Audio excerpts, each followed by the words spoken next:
morning and welcome to Trading with Larry. This is Larry Benedict, joined by Eric, three-star General Shamilov. What's up, Eric? Good morning. What's up, Larry? I How you missed doing? I missed an epic rally. S&P up the most, basically almost all year in a day. Um, and markets are making new highs this morning. The only market that hasn't done that yet is Nasdaq. Um, it to me seems, listen, you can't fight what's going on because it's all computer algo and, you know, but it's funny. I have a friend of mine is an analyst and he's always on CNBC. We started together. We're going to talk a little bit today about the trading floor and experiences I had there. I think it's going to be kind of cool for me to go over it all, but he traded with me on the floor. Um, he wasn't really even a trader at that point. He was working for a company that now morphed into Interactive Brokers, a company called Timber Hill. And he's on TV, most bullish of bullish. And he says the S&P is going to get to 8,000. Okay. Now, let me just say this to you. Market's up a lot, right? Especially from the low about a week and a half ago, right? Do you know what kind of percentage it is to get to 8,000 from 7,800? 2.8%. Oh, That's what what a big call. what? What a big call he's Well, making. that's what I'm saying. And they think there's no risk in this. They think there's no risk in a call. Why would you tell a client after we just ran up NASDAQ 10%, S&P 6%, okay, to go in for another 2.5%? Like, it's just the risk reward just doesn't seem like it's there in any way.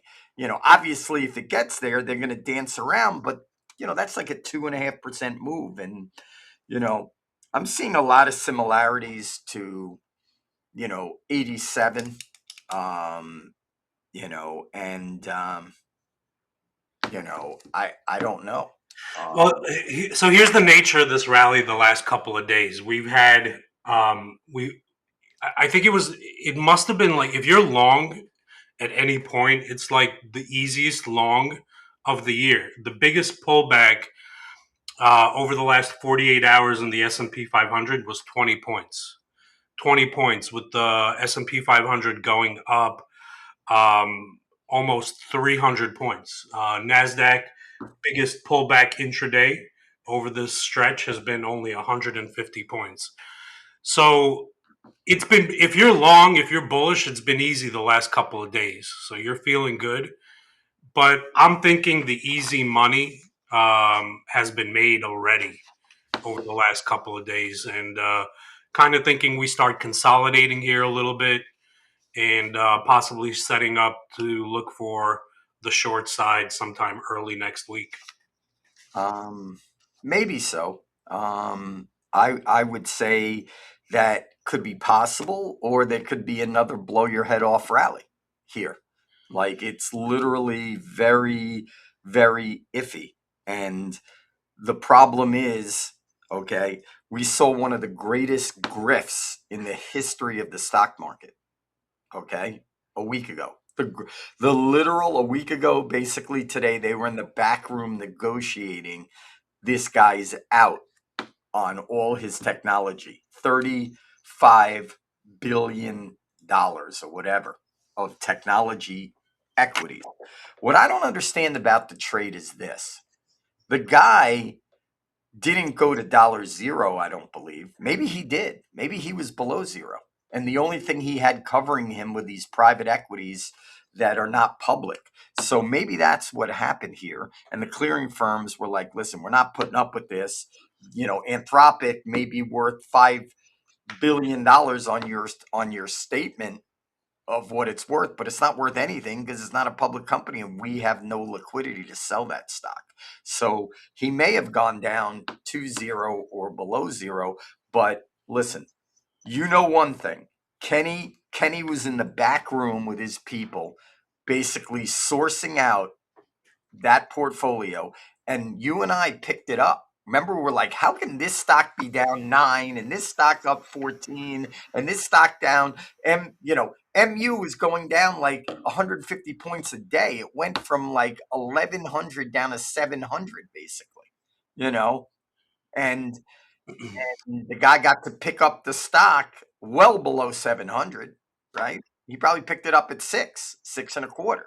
Well, But yeah, maybe with the 10% discount. I'm actually seeing a headline: Citadel jumps 6% after fire sale situational awareness deal. So their fund went up 6%, and that's half of Citadel's gains for the year. So I have a question for you. I have a couple questions. One, do you think this rally was solely this hedge fund blow up situation, which is classic Wall Street? Classic Wall Street. no, I, Uh, I mean, yes, but I think it's even bigger than that. I think if you really want to drill down and look at it, okay, yesterday on the tape, okay, first of all, Trump on Monday morning said, we have a deal. They want a deal, like bad again. We've been dealing with this for over 6 months. They want a deal bad, right? So my question to you is a simple one, okay? Why is he saying that, when there really is no deal? And then yesterday, Scott Bessent, who's the Secretary of the Treasury, is coming out and saying they have a deal or whatever, or it's coming. You know what I'm saying? Like, why? Why do they have to keep doing this? Because they're pumping the market. And basically, listen, Citadel is what, a $70 billion fund? What do they have in, like I know their like internal funds split around have like 15 billion here, 20 billion here, 10 billion there. So they took down a trade that was really half the value of their fund. That seems like a lot of risk, no? it does. Right. Um, So basically, to do that trade, they had to signal their buddies, in the Trump White House that they were about to take down this trade, right? So, so I think that had a lot to do with it. Um, it's just shocking that he's sitting. First of all, I would think he would be up more money. Don't you think he'd be up more than 6%? that's a good question, but I'm going to push back a little bit on you thinking that this is solely the hedge fund blow up, which is purely a technical thing, right? It's just money going from one place to another, nothing truly fundamental. But what I will tell you, Well, time out before we go to the next step. I mean, how are you saying that? I'll you tell had you how. I'll you tell had you. a company on the verge of blowing up that was causing all of this. Or let me rephrase it. Ken and his followers or whoever, whether it's Jane or whoever, knew this guy's position. They knew it. Okay? So they basically ran this guy out of town. They ran him out, okay? In classic style, okay? They ran him out, made him sell the dead low at a discount, never traded there, okay? And then they're taking in $40 billion solely one. Like, I've never seen that. Usually trades get broken up between different firms. Oh, Citadel will take down 30%. Jane will take down 20%. This guy will take down 10%. Nothing. It went to the grifter, and he's the guy. I don't know how you don't think he caused it. I The day before the Yeah, Fed met, you called my house and you're like, Citadel's making a market call that they're going to raise rates. And I'm thinking, Citadel's a hedge fund. Why are they making a market call? They don't make market calls. They don't go, we like Apple here. We're going to upgrade Apple. I mean, come on. This that was yeah the biggest grift of all time. Everyone knows it. Okay. yeah Everyone. that Okay. that was that was a great call on your end when I talked to you about their rate hike uh, view before last week's Wednesday Fed meeting, and you were like, "Well, that's weird," and now we know. It's all like a spider's web, right? It all kind of makes sense after the fact. But what I will tell you, yes, I think situational awareness was a big part of the rebound, Citadel getting back in, and the smoke clearing. But what I will tell you, and I said this before, Wednesday night, I got calls from my buddies who are not in finance. And Chris, if you're watching, thank you for calling me, because I know when retail wants to buy, you just step the hell out of the way because they start Oh, buying. okay. Ken and Jane start Listen, DJing the party. I'm gonna And here we guarantee you, go. dude. I'm gonna guarantee you one thing. If you think that when retail, your friend Chris is Yeah. buying, that the market's gonna go his way, Yes. you're That's what I you're think when going retail is about to buy, you step out of the way, at least for a few okay. days. You got to Okay. step out of the Well, way. let me tell you, we talked at the very beginning of what I'm seeing. I'm seeing very big similarities to 87. Okay. I'm seeing it. Okay. Where you're having this ridiculous action that's moving percents and percents. And in 87, in August, the volatility got so insane in August, at the end of August into September, and then the market crashed. Okay.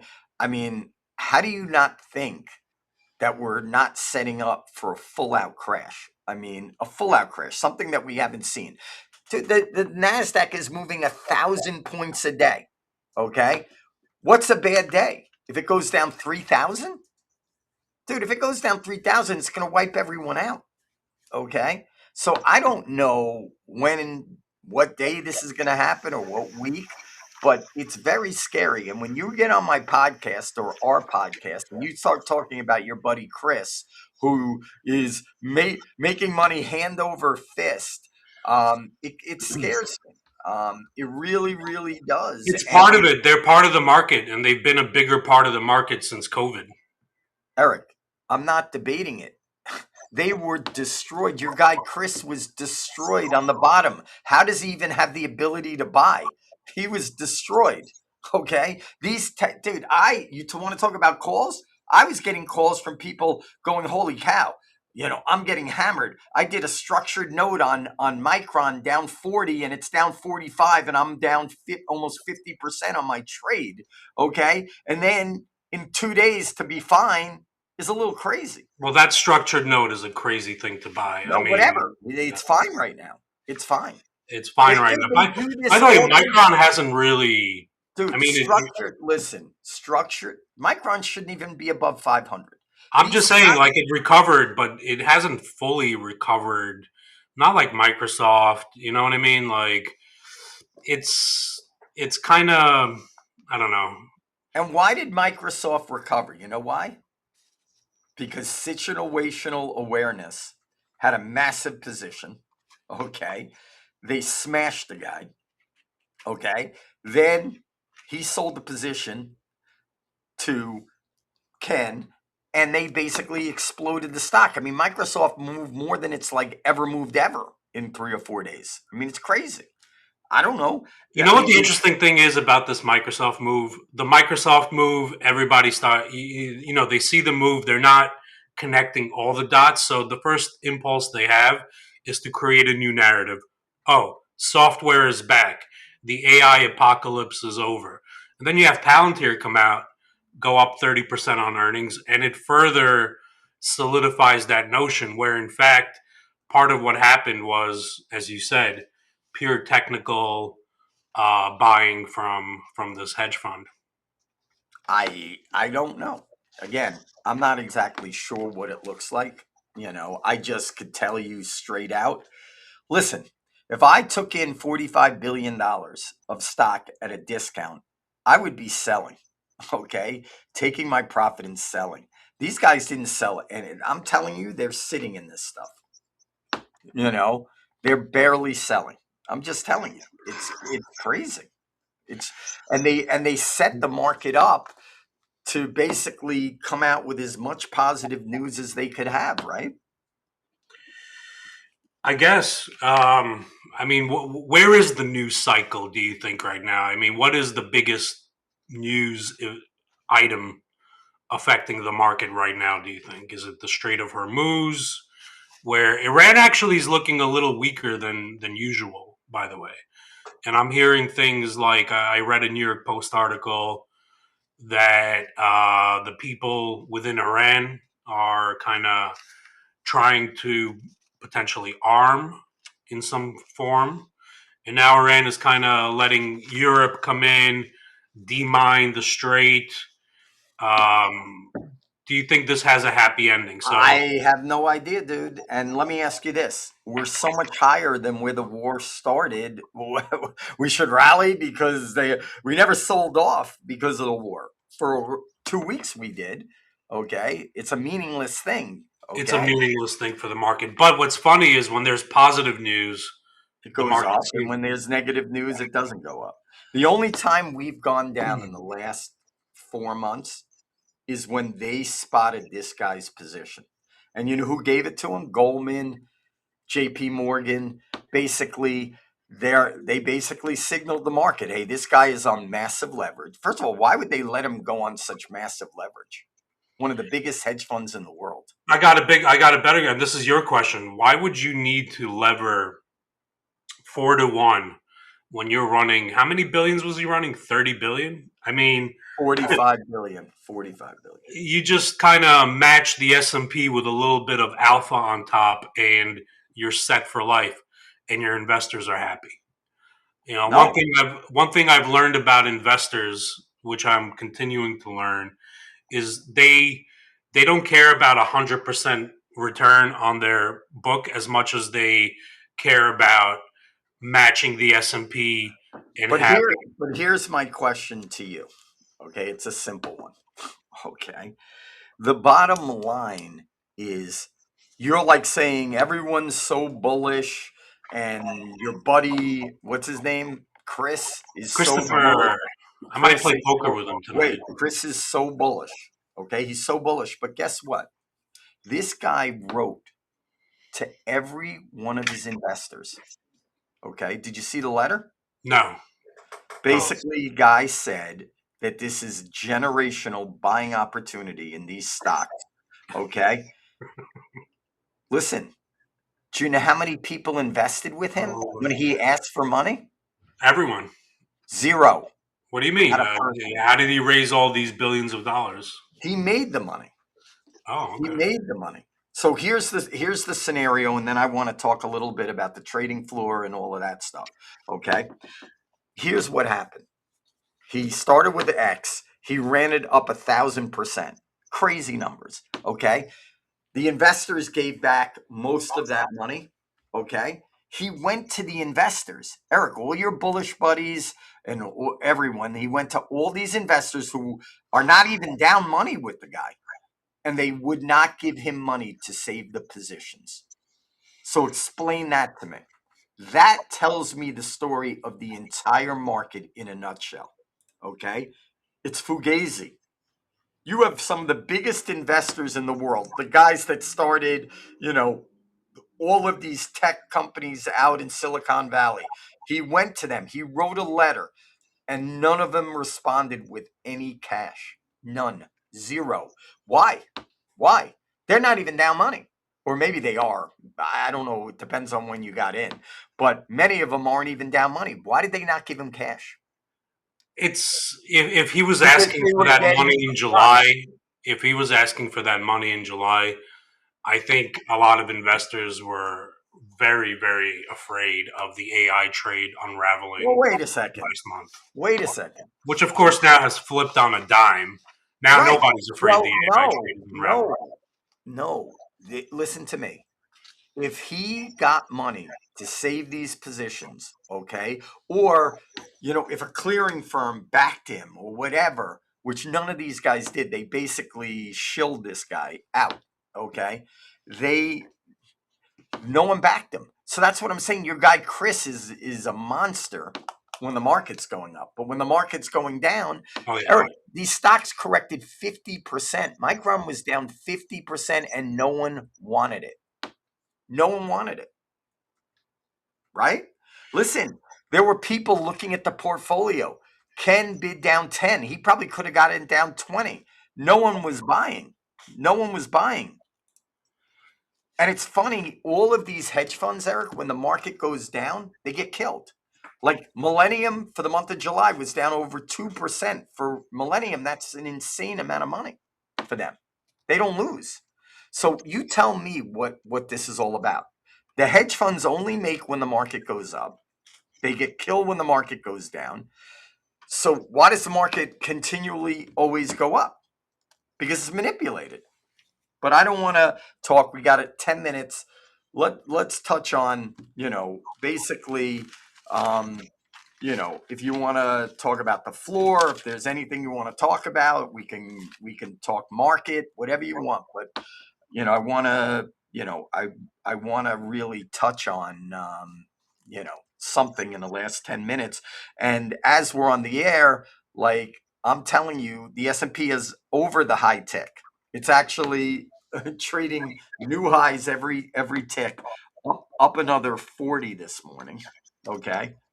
And right now, I mean, I don't, what do you make of this?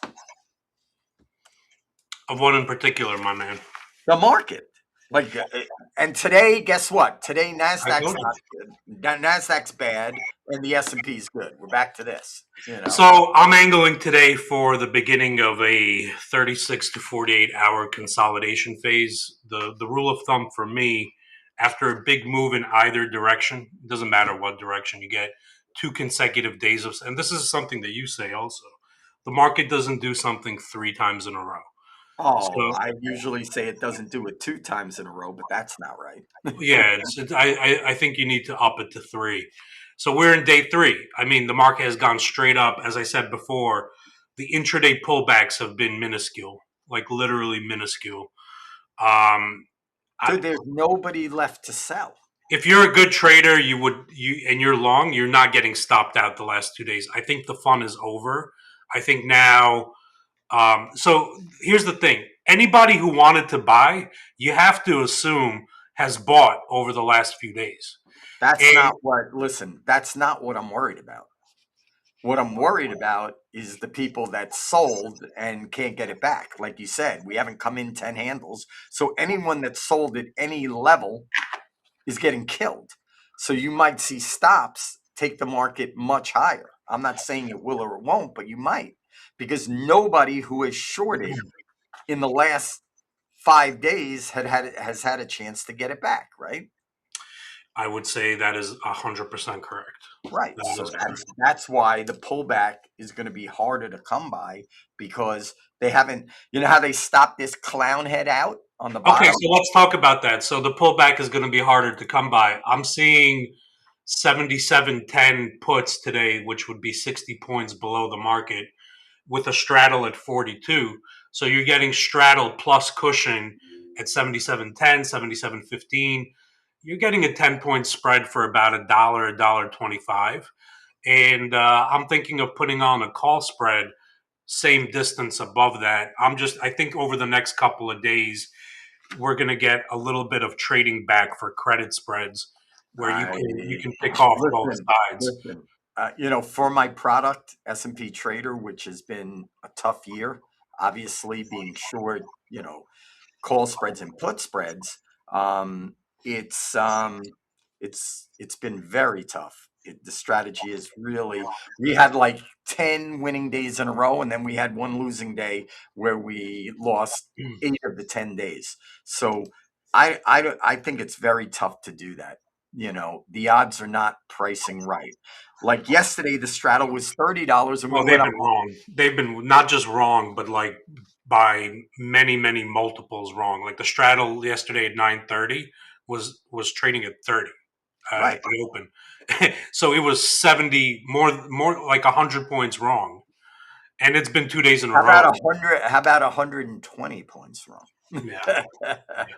So, and now they're only giving that straddle a 40, which is probably too low, you know? I don't know about that. I think Okay. Well, listen, I don't know what's going to happen, but we're in the melt up phase.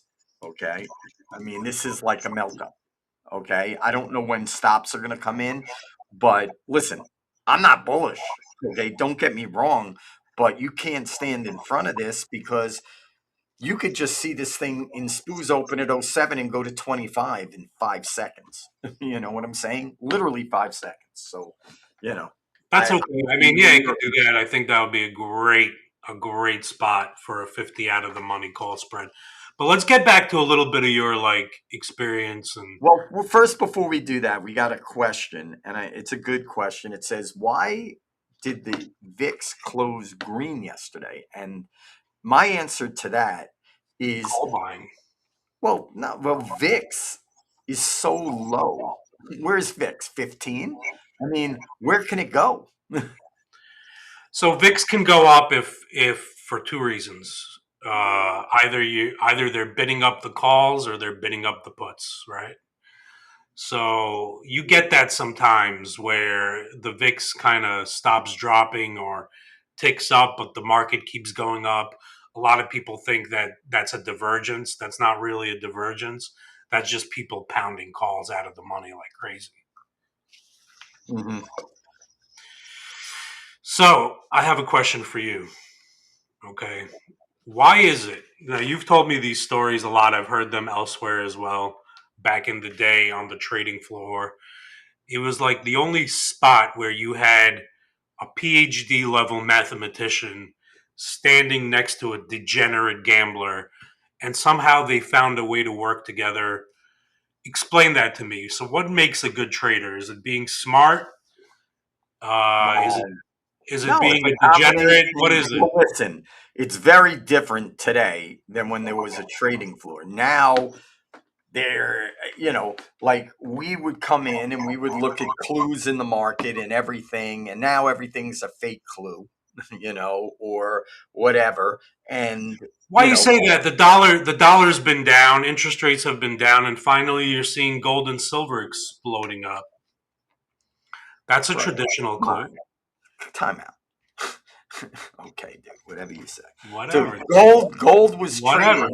gold was trading at 4,050 with interest rates at 430. Uh, Okay, so uh, you're using interest rates, dude. This is just a I'm not using casino. anything. This is a casino wheel.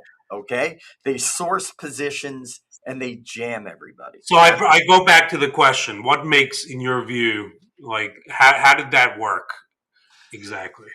No, it just was an incredible place to really grow up. I mean, that environment is gone now. I sit at my desk and it's like literally I watch the Nasdaq go like this. Ring, ring, ding, ding, ding, ding, all day long. It wasn't like that. It was real pure trading. There was a lot of math involved. Now it's sort of a video game. And what they do is they know everybody's position. So they source the position. And this is true, they look for where the straddle is, and then they're like, oh, Johnny, whatever, and these other guys are short it. Let's jam it up there.